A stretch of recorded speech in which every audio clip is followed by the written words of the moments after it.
Hello folks, welcome to Loop Learnings और ये है नेक्स्ट वीडियो। हम बना रहे हैं इन्वेंट्री मैनेजमेंट सिस्टम और इस वीडियो में हम प्योरली फोकस करेंगे परचेज ऑर्डर फॉर्म पे। जैसे कि आपने देखा लास्ट वीडियो में, अगर आपने देखी है तो हमने स्केलेटन बनाया था परचेज ऑर्डर फॉर्म का और हमने परचेज डिटेल फॉर्म का स्केलेटन बनाया था। तो इसी पे हम कंटिन्यू करेंगे और हम बेसिकली वीबी कोडिंग करेंगे। सो पहले चलते हैं, ये समझते हैं कि हमने करना स्टेप क्या है। सबसे पहला स्टेप ये है कि मैं ये चाहता हूँ कि परचेज बटन को क्लिक किया जाए तो इस लिस्ट बॉक्स के ऊपर डेटा आ जाए। कहाँ से आ जाए? इस परचेज ऑर्डर फॉर्म से। सेकेंडली, मैं ये चाहता हूँ कि ये बटन का जो कैप्शन है वो चेंज हो जाए क्रिएट पीओ के नाम पे। थर्ड, मैं जब डबल क्लिक करूँ किसी भी रिकॉर्ड पे इस लिस्ट बॉक्स में, तो हमारा जो परचेज ऑर्डर फॉर्म है ये ओपन होना चाहिए स्पेसिफिक रिकॉर्ड के साथ। फोर्थ, मैं ये चाहता हूँ कि क्रिएट बटन, अपडेट बटन, इनके पीछे वीबीए की जाए। फिफ्थ, ऐड प्रोडक्ट के पीछे बटन वीबीए की जाए। नंबर 6, मैं ये चाहता हूँ कि ये फॉर्म जब ओपन हो, इसके क्रिएट और अपडेट बटन के पीछे भी वीबीए कोड किया जाए। नंबर 7, मैं ये चाहता हूँ कि प्रोडक्ट आईडी जब हम सेलेक्ट करें, उसकी प्राइस भी यहाँ आ जाए। नंबर 8, मैं ये चाहता हूँ जब ऑर्डर क्वांटिटी ऐड करें, तो प्राइस ऑटोमैटिकली कैलकुलेट हो जाए। तो ये हम सारे काम इस वीडियो में मैं डेमोन्स्ट्रेट करने वाला हूँ। तो आपको पता है कि काफ़ी मेहनत का काम है, ये बहुत ईज़ी नहीं है। सो आप जो लीस्ट कर सकते हैं ना, इस चैनल के लिए, मेरे लिए या इस मेहनत के लिए, वो आप सब्सक्राइब कर सकते हैं। Step number 1, fetching the information from the table. उसके लिए हमें क्या करना पड़ेगा? क्वेरी बनानी पड़ेगी। सो let's go and create a query. Create button पे जाएँगे, क्वेरी डिज़ाइन पे जाएँगे, लिंक्स में जाता हूँ और प्रोडक्ट्स टेबल मैं फेच करता हूँ। सॉरी, प्रोडक्ट्स टेबल नहीं, मैं फेच करता हूँ परचेज़ टेबल और हम सप्लायर का टेबल भी ले लेते हैं, ठीक है?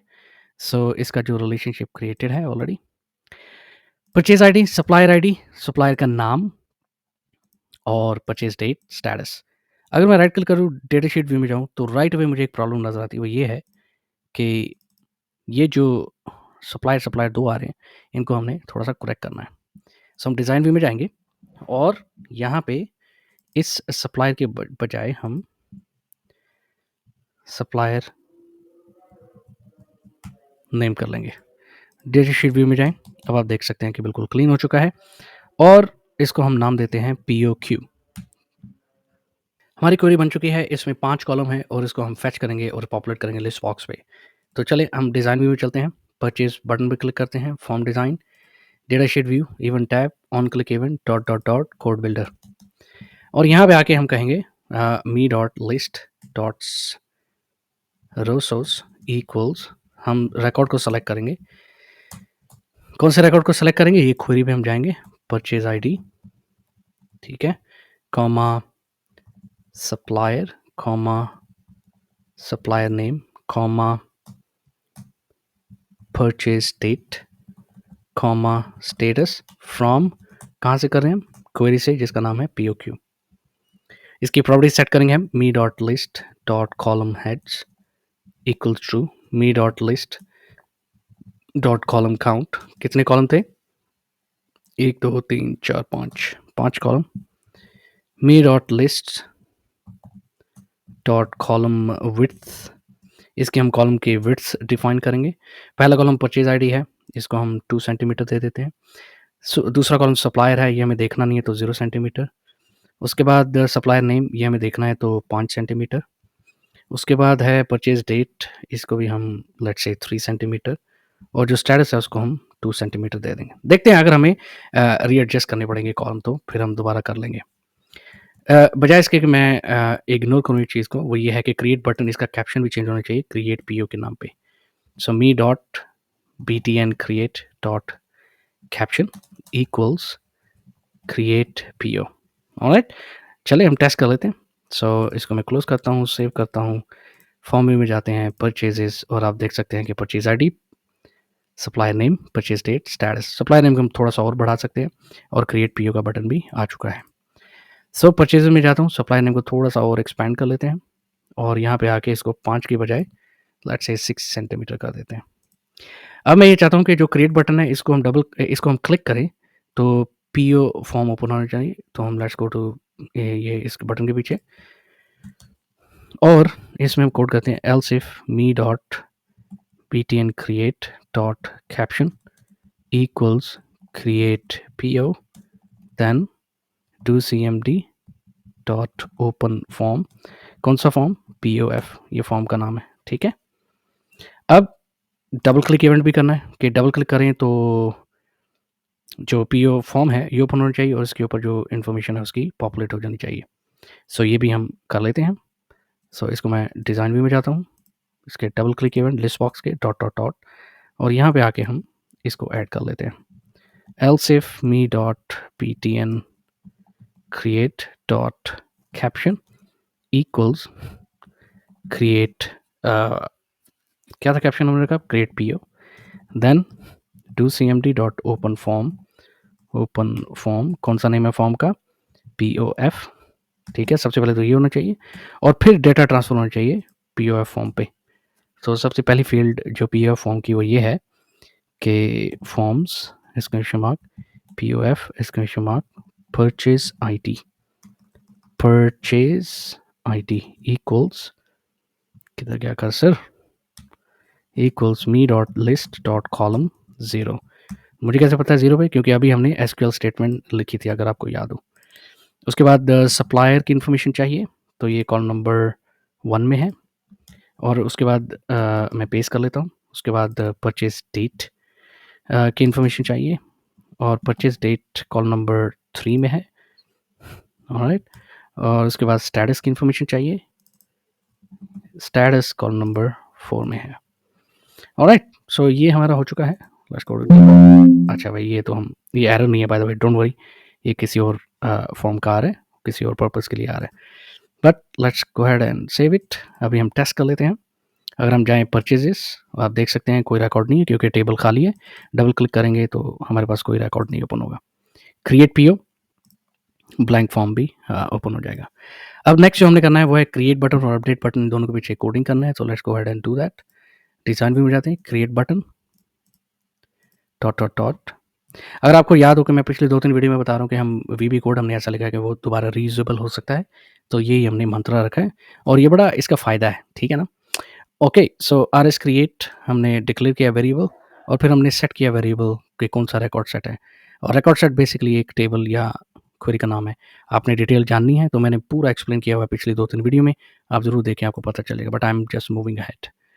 सो परचेज टेबल, इसमें नाम चेंज कर देते हैं और मुझे एक ही चीज़ चेक करनी है, वो ये है सप्लायर। सप्लायर एम्प्टी नहीं होना चाहिए। अगर सप्लायर एम्प्टी है तो एरर आनी चाहिए कि please provide the name of the product supplier और हमें फोकस सेट कर देना चाहिए। अगर ये सप्लायर की इन्फॉर्मेशन प्रोवाइडेड है तो फिर हम ओपन करेंगे टेबल को, रिकॉर्ड सेट को और उसमें हम पास ऑन करेंगे इन्फॉर्मेशन को। कौन-कौन सी इन्फॉर्मेशन? ऑफ कोर्स सप्लायर और स्टेटस, ये 2 इन्फॉर्मेशन, सेट ऑफ इन्फॉर्मेशन हम पास ऑन करेंगे। So RS create exclamation mark supplier equals me dot supplier dot column 0, क्योंकि ये कॉम्बो बॉक्स है, 0 नंबर कॉलम में आईडी है, वो हम पास ऑन करेंगे। स्टेटस मी डॉट स्टेटस इक्वल्स, क्या स्टेटस ऑप्शन होना चाहिए? न्यू पीओ, जब हम पहले बनाएंगे तो। उसके बाद R S create status equals me dot status, simple. और फिर हम टेबल को अपडेट कर देंगे। अपडेट करने के बाद क्लोज करेंगे, ओके। और फिर हम मैसेज बॉक्स देंगे यूज़र को कि आपका जो पीओ है वो क्रिएट हो चुका है। नेक्स्ट मैंने परचेज़ का जो अपडेट बटन के पीछे हमने कोड करना है। सो अपडेट बटन के लिए भी हमने रिकॉर्ड सेट सेम रखना है, सेम टेबल है क्योंकि उसमें ही हम अपडेट करेंगे। और अपडेट का जो रिकॉर्ड सेट है, जो वेरिएबल डिक्लेरेशन है, वो अलग है, ज़ाहिर-सी बात है, क्योंकि हम आरएस क्रिएट तो सिर्फ रिकॉर्ड क्रिएट करने के लिए वेरिएबल यूज़ करेंगे। लेकिन जो रिकॉर्ड को अपडेट करने के लिए वेरिएबल यूज़ करेंगे वो आरएस अपडेट का होगा और आरएस अपडेट को हम सेट करेंगे किसके इक्वल? जो हमारा रिकॉर्ड सेट है, जो बेसिकली टेबल है, परचेज़ टेबल, उसी के इक्वल। और फिर उसके बाद हमने एक चीज़ चेक करनी है, वो ये है कि ये फॉर्म एम्प्टी नहीं होना चाहिए, यानी कि परचेज़ आईडी कोई ना कोई विज़िबल होनी चाहिए, उसके बाद ही अपडेशन हो सकती है। सो परचेज़ आईडी अगर नहीं होगा तो इसको एरर देना चाहिए कि भाई साहब आप कोई ना कोई रिकॉर्ड इस पे पॉपुलेट करो ताकि मैं आपको उसमें अपडेशन के लिए इजाज़त दे सकूँ। सो अगर नहीं होगा तो ये एरर आना चाहिए, बिल्कुल लॉजिकली सोचें तो ऐसा ही बनता है। फिर उसके बाद हमने क्योंकि देखिए एक टेबल में जैसे कि मैंने पहले भी बताया कि 100 और 1000 रिकॉर्ड्स भी हो सकते हैं। सो हमने स्पेसिफिक रिकॉर्ड को अपडेट करना है। सो उसके लिए हमें क्या करना पड़ेगा, हमें इस रिकॉर्ड सेट में उस रिकॉर्ड को तलाश करना पड़ेगा। सो उसको तलाश करने के लिए हम फाइंड फर्स्ट का इस्तेमाल करेंगे। तो जैसे आप देख सकते हैं rsupdate.findFirst, क्या फाइंड करना है? हमने फाइंड करना है यूनिक आईडी। यूनिक आईडी इस केस में क्या है हमारे पास? Purchase ID. सो हम बेसिकली क्या करेंगे, परचेज़ ऑर्डर फॉर्म से परचेज़ आईडी को हम जो भी विज़िबल है यहाँ पे, उसको हम तलाश करेंगे इस टेबल में, इस रिकॉर्ड सेट में। सो लिहाज़ा यहाँ पे सप्लायर आईडी की बजाय हमने परचेज़ आईडी को लोकेट करना है, जो कि हमारे रिकॉर्ड सेट में अवेलेबल है। जब हमें परचेज़ आईडी मिल गई, तो फिर हमने टेबल को अपडेट करना है, और अपडेट किस चीज़ को करना है, ये क्वेश्चन है। अपडेट हमें, अगर हम देखें इस फॉर्म को, तो हमें एक ही चीज़ हम कर सकते हैं अपडेट इस फॉर्म में पर्टिकुलरली, और वो ये है कि हम सप्लायर को अपडेट कर सकते हैं। बाकी परचेज़ डेट अपडेट ऐसे नहीं होगी, स्टेटस अपडेट ऐसे नहीं होगा, और परचेज़ आईडी तो डेफ़िनिटली, क्योंकि वो यूनिक आईडी, तो अपडेट हम नहीं कर सकते। सो एक ही हम जो फ़ील्ड है या इन्फॉर्मेशन है वो अपडेट कर सकते हैं, वो है सप्लायर। सो चलें उसको हम दे देते हैं, इसका वीबी कोड लिख देते हैं। So me dot supplier dot column zero. Column zero क्यों? क्योंकि ये है कॉम्बो बॉक्स, और इसके कॉलम नंबर ज़ीरो में इसका जो आईडी है वो रिज़ाइड करता है, जो कि यहाँ पे ट्रांसफ़र होगा। सो ये थी अपडेट, नथिंग मच। और यहाँ पे हम मैसेज बॉक्स थोड़ा-सा चेंज कर देते हैं, purchase order has been updated, ठीक है? So that's it. अभी मैं अगर डिबग करूँ, ये एरर ऑफ कोर्स दूसरे फॉर्म से आ रहा है, परचेज़ डिटेल फॉर्म, लेकिन इस फॉर्म में ये एरर बिल्कुल नहीं है, ठीक है? सो हमारी क्रिएट और अपडेट के पीछे वीबी कोड हो गया। अब ये काम करते हैं, अभी हम चेक कर लेते हैं कि सारा जो अभी तक हमने कोड किया है वो काम कर रहा है कि नहीं। सो चलें, सबसे पहले हम मैनेज परचेज़ेज़, क्रिएट परचेज़ ऑर्डर, और ये हमारा फॉर्म ओपन हो गया। अभी हम चेक करते हैं कि हमने सप्लायर की इन्फॉर्मेशन नहीं दी, तो हमें एरर आना चाहिए। सो मैंने क्लिक किया क्रिएट के ऊपर, तो बिल्कुल हमें एरर आ गया। अब हम सप्लायर चूज़ कर लेते हैं, जैसे फॉर एग्ज़ाम्पल अमेज़न, और अब इसको पीओ को क्रिएट हो जाना चाहिए, और ये जो लिस्ट बॉक्स है इसको अपडेट हो जाना चाहिए। सो चलें चेक कर लेते हैं, क्रिएट, और हमारे पास आ गया है एरर। एरर क्या आया है? एरर है जी ओडीबीसी कॉल फेल्ड। सो चलिए हम चेक कर लेते हैं कि ये अपडेट नहीं हो सकता। व्हाई? क्यों नहीं अपडेट हो सकता? Let's check it out. और मुझे पता है कि क्या एरर है, लेकिन मैंने ये जानबूझ के इसको छोड़ा है कि अगर आप वीबी कोडिंग कर रहे हैं और आप ये फॉलो कर रहे हैं, तो आप इसको करेक्ट कर लें, जो मैं अभी आपको डेमोन्स्ट्रेट करने वाला हूँ। सो चलें हम चेक कर लेते हैं, क्या इस टेबल में रिकॉर्ड क्रिएट हो चुका है? Let's see. और नहीं क्रिएट हुआ, क्योंकि ओडीबीसी फेल हो चुका है, यानी कि ट्रांसफ़र हुआ ही नहीं है डेटा एसक्यूएल में। सो क्यों नहीं हुआ transfer? Let's go ahead and check it. अगर हम जाएँ हमारे एसक्यूएल में, और यहाँ पे हम देखें कौन-सा टेबल है? Purchase table. इसको हम डिज़ाइन व्यू में जाते हैं, और यहाँ पे आएँ और देखें परचेज़ डेट, ठीक है? परचेज़ डेट अलाउ नल्स क्या है? नो। मतलब हम नल अलाउ, यानी कि नल वैल्यू अलाउ नहीं कर सकते, और यहाँ पे हम क्या कर रहे हैं? हम इसको नल वैल्यू पास कर रहे हैं, यानी कि परचेज़ डेट तो हम दे ही नहीं रहे, और लॉजिकली अभी हमने देनी भी नहीं है, वो हम बाद में देंगे। सो लिहाज़ा इसको हम क्या करेंगे? इसको हम अलाउ करेंगे नल। ये बहुत-बहुत इम्पोर्टेंट है, और इसको हम सेव कर लेते हैं।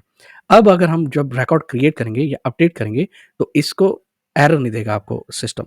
अच्छा, ये तो हमने अपडेट कर लिया। अब हम जाएँगे एक्सेस में दोबारा, और ये जो परचेज़ टेबल है इसको हम करेंगे रिफ्रेश लिंक, क्योंकि जो अपडेशन उधर हुई है इधर भी रिफ्लेक्ट होनी चाहिए। सो राइट क्लिक करेंगे और रिफ्रेश लिंक।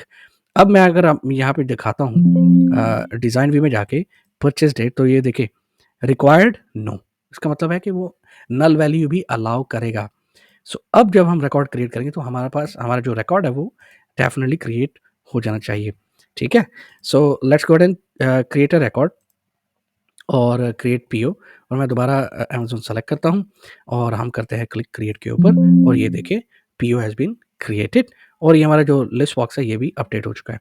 सो आपको समझ आ गई होगी कि मैंने क्या किया है, और ये बड़ा इंपॉर्टेंट था मेरे लिए आपको वीडियो में डेमोन्स्ट्रेट करना, क्योंकि होपफुली कुछ लोग टेस्ट करें, क्योंकि ये फॉलो करें सीरीज़, टेस्ट करें और एरर आए और बोले कि यार ये हमें उस बंदे ने क्या बताया कि ये तो एरर आ रहा है हमारे पास।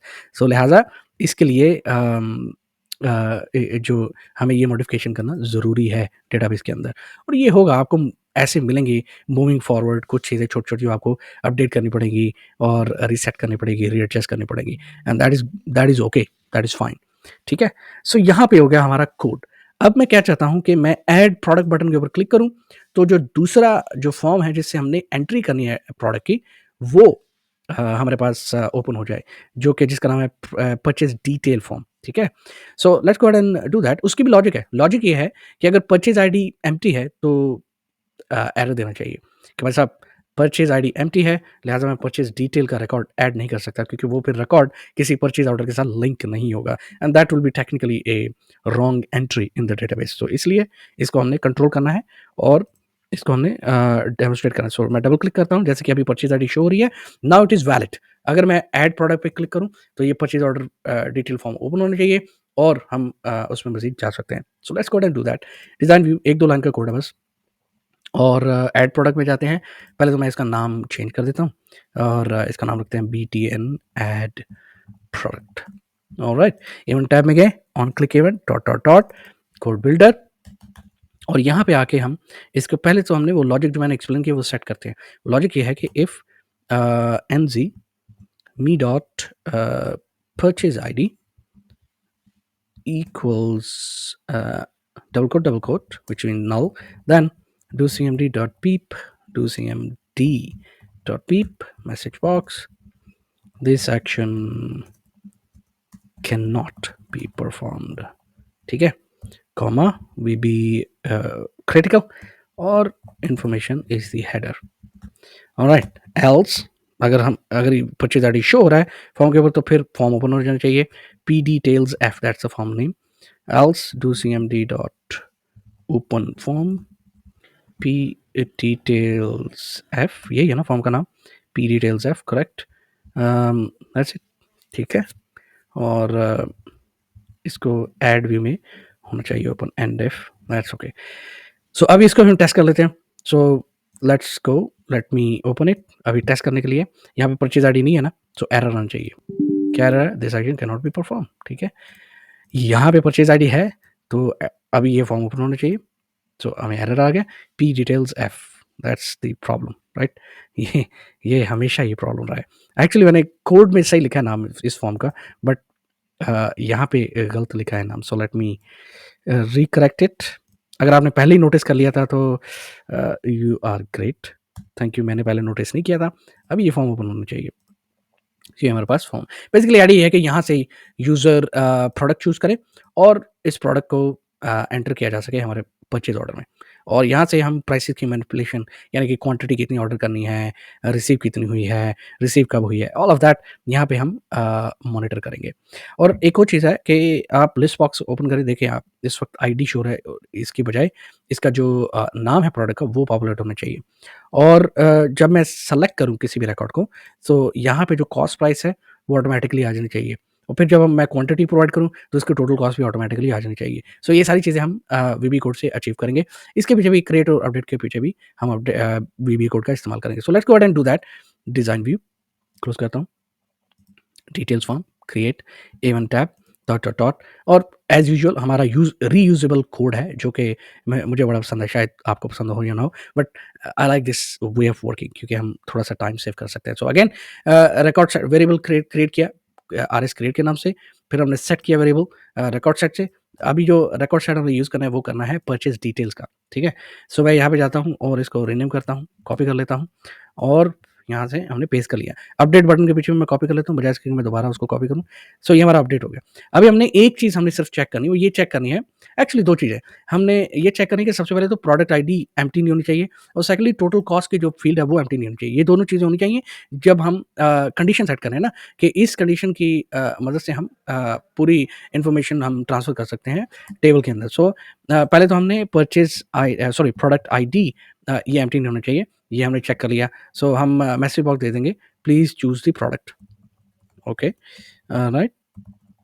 ये हमने मैसेज बॉक्स दे दिया और हम इसको फोकस भी सेट कर देंगे। अब दूसरी जो कंडीशन मैंने कहा कि ये हम टोटल कॉस्ट की एम्प्टी नहीं होनी चाहिए, सो लिहाजा else if NG me dot total cost equals double quote then do cmd dot beep message box, actually मैं कॉपी कर लेता, but anyway the total cost cannot be empty, ठीक है, and comma will be vertical information.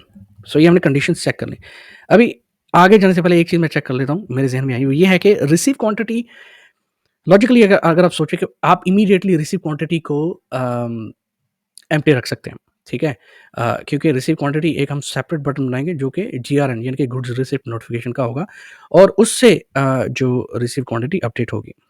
सो लिहाज़ा अगर हम इसी तरह continue करेंगे और हमने डेटाबेस में चेंज नहीं किया, एक्चुअली मैंने किया था, मैंने लेकिन चेक कर लेता हूँ कि मैंने किया कि नहीं। तो रिसीव क्वांटिटी की जो जैसे हमने अलाउ नल किया ना हमारे जो पिछले टेबल में परचेज़ डेट को, इसी तरह हमने अलाउ नल करना है रिसीव क्वांटिटी को भी। सो अगर हम जाएँ परचेज़ डिटेल, इसके मैं डिज़ाइन व्यू में जाऊँ, सो रिसीव क्वांटिटी पे मैं क्लिक करूँ, सो ये क्या है रिक्वायर्ड येस मतलब कि अलाउ नल पास नहीं होगी value. So let's go ahead and change that क्योंकि हमें फिर एरर आएगा अगर हम कंटिन्यू करते हैं मज़ीद। So purchase details, design, receive quantity null. Actually मैंने मुझे याद है मैंने की थी लेकिन मैंने रिफ्रेश नहीं किया लिंक इसलिए शायद वो वहाँ पे एक्सेस में शो नहीं हो रही। सो let me refresh the link. Okay और यहाँ पे मैं दोबारा डिज़ाइन व्यू में जाता हूँ और यहाँ पे आ गया रिक्वायर्ड नो, ठीक है? देखा मैंने ये अपडेट किया था यहाँ पे, लेकिन मैंने क्योंकि लिंक रिफ्रेश नहीं किया तो एक्सेस ने वो अपडेट नहीं किया। सो इसलिए कहते हैं कि जब भी आप कोई डेटाबेस में चेंज करते हैं जो कि आपका एक्सटर्नल डेटाबेस है, उसको आप रिफ्रेश करें और जब हम चेंज करते हैं तो जो हमारा जो यूज़र इंटरफेस है यानी क्लाइंट पोर्टल है उसको हमें रिफ्रेश करना पड़ता है लिंक को ताकि वो अपडेट्स हो जाएँ। एनीवे सो अब हम जाते हैं वीबी एडिटर में दोबारा और यहाँ पे आके हम कंटिन्यू करते हैं हमारी कोडिंग को। कंडीशंस हमने चेक कर ली हैं और इसके बाद हम जाके रिकॉर्ड सेट को ओपन करते हैं ऐड न्यू से और इसमें इसमें हम डेटा ट्रांसफ़र करते हैं। सो स्टार्ट करते हैं टॉप से। सो परचेज़ आईडी सबसे पहले तो हमने परचेज़ आईडी को ट्रांसफ़र करना है। अब क्वेश्चन ये है कि ये परचेज़ आईडी आएगी कहाँ से? परचेज़ आईडी जनाब आएगी हमारे परचेज़ ऑर्डर फॉर्म से। रिमेंबर इसी फॉर्म से हम इस फॉर्म को ओपन कर रहे हैं, करेक्ट? सो इस फॉर्म पे हमने लॉजिक लगाई थी कि परचेज़ आईडी होनी चाहिए, इसलिए लगाई थी क्योंकि यहाँ से परचेज़ आईडी को हम ट्रांसफ़र करें और परचेज़ डिटेल फॉर्म के ऊपर लेके आएँ। इसलिए कंडीशन लगाई थी अगर आपको याद हो कि मैंने इसके ऊपर एम्फसाइज़ किया था। सो let's go ahead and do that और इसकी हमने वीबी कोड करना है जिससे इस फॉर्म से आईडी ट्रांसफ़र हो और इस फॉर्म के ऊपर आ जाए। सो सबसे पहला कोड हमने ये लगाना है। सो ये होगा me dot purchase ID equals forms कौन-सा फॉर्म हम यूज़ करें? पीओएफ वहाँ से हमने लेके आनी है और परचेज़ आईडी फ़ील्ड से हमने ये पकड़नी है। ऑलराइट? अब ये हो गया, अब हम हमने फेच कर ली परचेज़ आईडी और यहाँ पे पॉपुलेट कर ली। अब हम इसको आरएस क्रिएट के साथ so RS create exclamation mark purchase ID इक ओ purchase ID equals me dot purchase ID. Alright? Simple. Next product ID so RS create exclamation mark product id equals me dot product id dot column remember ये हमारा comma box है सो column number 0 हमने refer करना है। Cost price order quantity total cost अभी हमने करना है। सो मैं कॉपी कर लेता हूँ और इसको पेस्ट करता हूँ cost price total quantity order quantity sorry total cost status ये हमने इसमें ऐड करने हैं। सो कॉस्ट प्राइस सबसे पहले हम ले लेते हैं ऑलराइट कॉस्ट प्राइस और इसको भी हम यहाँ पे आ जाते हैं ऑर्डर क्वांटिटी ऑर्डर QTY और ऑर्डर QTY यही है ना फील्ड का नाम कहीं और तो नहीं दे रहा ठीक है। ये नेक्स्ट हमारा है टोटल कॉस्ट इसको मैं कॉपी कर लेता हूँ और पेस्ट कर लेता हूँ और नेक्स्ट हमारा है स्टेटस और जैसे हमने परचेज आईडी का किया ना इसी तरह हम इसको रिपीट करेंगे स्टेटस के लिए भी। सो are S create sorry me dot status equals क्या कर रहा हूँ मैं न्यू ऑलराइट दैट्स इट और हमने ये सारी इन्फॉर्मेशन जो हमने यहाँ से ट्रांसफ़र करनी थी टेबल में वो हमने ऐड कर लिया कोड और अब हम करेंगे आरएस अपडेट यानी कि टेबल को अपडेट कर देंगे और फिर मैसेज बॉक्स में देंगे कि the product has been added in the PO something like that ठीक है। अब हम अपडेट पे भी आते हैं। अपडेट के लिए भी हमने same RS update variable declare किया, उसको हमने सेट किया, रिकॉर्ड सेट दे दिया और हमने एक चीज़ चेक करनी है वो ये है कि परचेज़ डिटेल आईडी एम्प्टी नहीं होनी चाहिए। रिमेंबर ये हमारी यूनिक आईडी है इस कॉलम में। सो अगर ये एम्प्टी है तो एरर दे दो और हमने परचेज़ डिटेल आईडी को ही सर्च करना है पूरे डेटाबेस में। रिमेंबर मैं ये एक्सप्लेन कर रहा हूँ काफ़ी वीडियो से, इस वीडियो में भी काफ़ी बार एक्सप्लेन किया है कि आपका जो यूनिक आईडी है वो आपने सर्च करना है टेबल के अंदर से। 100,000 रिकॉर्ड भी हो सकते हैं, लेकिन आपने सर्च करना है। सो उसके लिए ये लाइन ऑफ कोड आएगा। फिर यहाँ पे हमने डेटाबेस को टेबल को ओपन किया और हम अपडेट कर देंगे इन्फॉर्मेशन। सो बजाय इसके मैं दोबारा टाइप करूँ मैं इसको कॉपी करता हूँ सबको, एक्चुअली यहाँ से, और यहाँ पे मैं पेस्ट करता हूँ, ठीक है। Purchase ID, okay let's leave it, product ID. So हमने आरएस क्रिएट की बजाय रिमेंबर इस वेरिएबल का नाम आरएस अपडेट है, जिससे हम डेटाबेस अपडेट कर रहे हैं। सो ये आपने थोड़ी सी चेंज करनी है। सो ये स्टेटस को हम निकाल देते हैं, और ऑलराइट, ये हो गया, ठीक है। बाकी सब कुछ एग्जैक्टली सेम रहेगा, इसमें कोई चेंज नहीं आएगी। So the product product detail has been updated, that's it. उसके बाद हम क्या करेंगे, जो यहाँ पे अगर हम आए तो ये देखें, ये जो कोड लिखा हुआ है, ये लिखा हुआ है डैशबोर्ड लिस्ट क्यूरी, यानी कि डैशबोर्ड के ऊपर जो लिस्ट बॉक्स है उसको अपडेट करना है। बट इनफैक्ट अगर हम देखें तो जब हम रिकॉर्ड ऐड करेंगे इस फॉर्म में, सो हमारा ये वाला जो लिस्ट बॉक्स है इस फॉर्म के ऊपर, उसको अपडेट हो जाना चाहिए, बजाय इसके कि डैशबोर्ड के फॉर्म को अपडेट होने, लिस्ट बॉक्स को अपडेट होने। सो हम इसका भी नाम लिस्ट करते हैं। ये परचेज ऑर्डर फॉर्म है, मैं आपको एक्सप्लेन करने के बजाय मैं आपको दिखाता हूँ, फिर आपको समझ आएगी कि मैं क्या बोल रहा हूँ, ठीक है। So instead of dashboard F हम POF अपडेट करेंगे, रिक्वेरी करेंगे इसको, फॉर्म को, ऑलराइट, ओके, ऑलराइट। ये हमारा कोड हो चुका है, let's debug it, save it. अभी तक कोई एरर नहीं आ रहा, दैट्स गुड। अब हमारा क्या काम खत्म हो चुका है इस फॉर्म में? No, not yet. रिमेंबर इसमें आईडी शो हो रहा है, सो हमने इसको फॉर्म में सॉरी हमने इसमें प्रोडक्ट का नाम शो करना है। सो आईडी क्यों शो हो रहा है? मैं डेटा टेबल टैब में जाऊँ और यहाँ पे आऊँ तो देखेंगे कि आईडी कॉलम नंबर 0 में है, फिर प्रोडक्ट, फिर सप्लाई। अच्छा, रिमेंबर मैंने एक और बात कही थी कि जब मैं प्रोडक्ट यहाँ से चूज़ करूँ तो उसकी कॉस्ट प्राइस ऑटोमैटिकली आ जानी चाहिए। जो भी प्रोडक्ट मैं चूज़ करूँ उसकी कॉस्ट प्राइस ऑटोमैटिकली आ जानी चाहिए। अब वो कैसे आएगी? वो ऐसे आएगी, इस क्वेरी में जाते हैं और इसी टेबल से हम फेच करते हैं टोटल कॉस्ट प्राइस, सॉरी, ठीक है। सो 0 1 2 3 कॉलम नंबर 3 में कॉस्ट प्राइस है, इसको मैं क्लोज कर देता हूँ। VBA से हम इसको फेच करेंगे और यहाँ पे आके सबसे पहले तो हम column number 4, sorry column count 4, क्योंकि 4 कॉलम है इस टेबल में। पहला कॉलम हमने नहीं देखना, दूसरा कॉलम ज़रूर देखना है हमने, उसकी हम विड्थ दे देते हैं। तीसरा कॉलम भी हमने नहीं देखना और चौथा कॉलम भी हमने नहीं देखना। उसके बाद मैं क्या करूँगा कि अभी आप देखें, चलो मैं आपको दिखा ही देता हूँ। अब आप सोच रहे होंगे यार ये क्या किया है इस बंदे ने। सो अभी फ़िल्टर नहीं आ रहा ना, सो इसलिए हम वो पॉपुलेट नहीं हो रहा। चलिए मैं आपको दिखा ही देता हूँ। Anyway, just make you add product पे क्लिक किया और देखिए ये अभी नाम आ रहा है, ठीक है। पहले यहाँ पे एक आ रहा था, अगर आपको याद हो, थोड़ा सा रिवाइंड करें वीडियो तो आपको पता चलेगा, यहाँ पे एक आ रहा था, आईडी शो हो रही थी। अभी प्रॉपर नाम आ रहा है प्रोडक्ट का। अब जब मैं प्रोडक्ट को चूज़ करूँ तो कॉस्ट प्राइस ऑटोमैटिकली आ जानी चाहिए, ये हमारा है। तो कॉस्ट प्राइस हमने, अगर आपको याद हो, अभी मैंने क्वेरी में ऐड किया है कॉलम नंबर 3 में, sorry. So cost price add है। सो जो ही मैं प्रोडक्ट को चूज़ करूँ कॉस्ट प्राइस ऑटोमैटिकली आ जानी चाहिए। तो वो हम कैसे करेंगे? डिज़ाइन व्यू में जाते हैं, ईज़ी अबाउट, एक लाइन ऑफ कोड है सिर्फ, और यहाँ पे क्लिक करता हूँ। आफ्टर अपडेट इवेंट हम लगाते हैं, after update dot dot dot code builder, और यहाँ पे आके मैं करता हूँ कि me dot cost price equals me dot product ID dot column number 3 में प्राइस अवेलेबल है, इफ़ यू रिमेंबर। इसी तरह जब कॉस्ट प्राइस आ जाएगी तो ऑर्डर क्वांटिटी, अब अगर मैं ऑर्डर क्वांटिटी ऐड करूँ तो जो टोटल कॉस्ट है वो अपडेट होनी चाहिए, ठीक है। That's very very important. So इसका मैं एक बेयर मिनिमम अभी कोड लगाता हूँ, लेकिन इसमें थोड़ा सा मॉडिफिकेशन करना है कोड में, वो मैं नेक्स्ट वीडियो में शो करूँगा। सो ऑर्डर क्वांटिटी जब हम ऐड करेंगे, फिर जो हमारी कॉस्ट प्राइस है उसके साथ मल्टीप्लाई हो जानी चाहिए ऑर्डर क्वांटिटी, और टोटल कॉस्ट ऑटोमेटिकली अपडेट होनी चाहिए। आई होप आपको समझ आ गई होगी। So after update event dot dot dot, यहाँ पे आगे me dot total cost equals me dot cost price multiply by me dot order quantity, alright, ये हो गया। अभी हम इसको कर लेते हैं टेस्ट कि ये काम भी कर रहा है कि बस ऐसे ही है। Alright, let's go ahead and do that. Double click. सबसे पहले तो हमने देखा कि हमारा जो परचेज ऑर्डर है वो क्रिएट हो चुका है। हम इसमें प्रोडक्ट को ऐड करते हो, यहाँ पे आनी चाहिए add product, create, now please choose the product. So let's choose the product. अब मैं जो ही चूज करूंगा प्रोडक्ट, कॉस्ट प्राइस आ जानी चाहिए, देयर यू गो।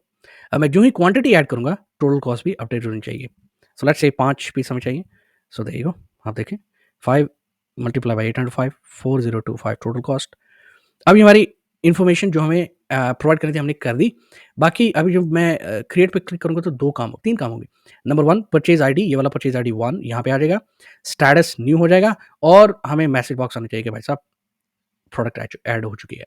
और चौथा काम ये होगा वो ये है कि लिस्ट बॉक्स यहाँ पे अपडेट हो जाना चाहिए। So let's go and do that. Create the product has been created. आप देखें परचेज आईडी 1 आ गई, ठीक है, स्टेटस न्यू हो गया। अब जो मैं क्लिक ओके करूँगा उसके बाद वो जो लाइन ऑफ कोड है वो रन होगा, एग्जीक्यूट होगा और यहाँ पे हमारा जो प्रोडक्ट आईडी प्रोडक्ट हमने ऐड किया वो यहाँ पे पॉपुलेट हो जाएगी। So let's do that. आप देख सकते हैं यहाँ पे, ठीक है।